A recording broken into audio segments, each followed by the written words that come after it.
तर माणिकराव कोकाटेंवरती विधानसभा अध्यक्षांचीही नाराजी आहे। कोकाटेंनी केलेली कृती योग्य नाही असं राहुल नार्वेकर यांनी स्पष्ट केलंय।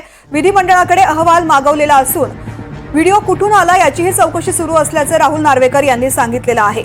एकीकडे पक्ष नाराजी आहे तर दुसरीकडे अध्यक्ष सुद्धा नाराज असल्याचं कळतंय। राहुल नार्वेकर यांच्याशी बातचीत केलेली आहे आमचे प्रतिनिधी सागर कुलकर्णी यांनी। पाहूयात।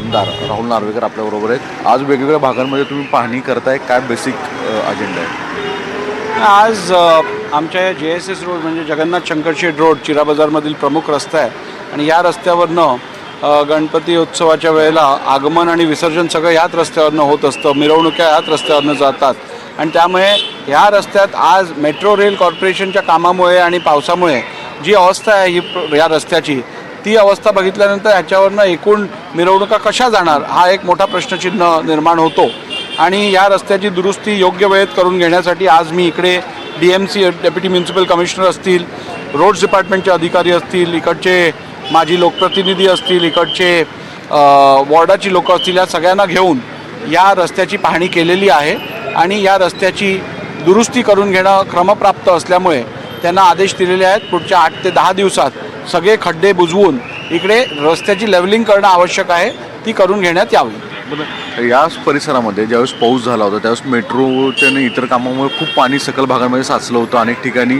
वाहतूकसुद्धा खूप कोंडी होती, ही वस्तुस्थिती आहे? नाही, इकडे पाणी साचलेलं ही बाब खरी आहे आणि त्यामुळे उपाययोजना पण त्यानंतर मुंबई महानगरपालिकेने केलेल्या आहेत, परंतु ज्यावेळेला भरती येते त्यावेळेला अडचण होते, पण ती मला वाटतं नैसर्गिक अशी परिस्थिती असल्यामुळे त्यावरती विशेष उपाययोजना अद्याप झाली नाही आहे, परंतु निश्चितपणे या संदर्भात कारवाई केली जाईल। साहेब, सगळ्यात जास्त सध्या चर्चेचा जो विषय असतोय तो म्हणजे माणिकराव कोकाटेंचा विधिमंडळातला व्हिडिओ आणि त्याच्यावरनं झालेला गदारोळ, या संदर्भात तुमच्या अखत्यारीत असणारा हा विषय आहे, तर काय स्वरूपाच्या सूचना केल्या आहेत? हा व्हिडिओ निश्चितपणे वेदनादायक आहे आणि दुर्भाग्यपूर्ण आहे, परंतु यावरती काही बोलायच्या आधी या संदर्भातली संपूर्ण सत्यता जाणून घेण्यासाठी मी या संदर्भातला अहवाल मागवलेला आहे आणि तो अहवाल आल्यानंतर सुरक्षा कर्मचारी असतील, मार्शल असतील, सभागृहातील इतर जबाबदार व्यक्ती असतील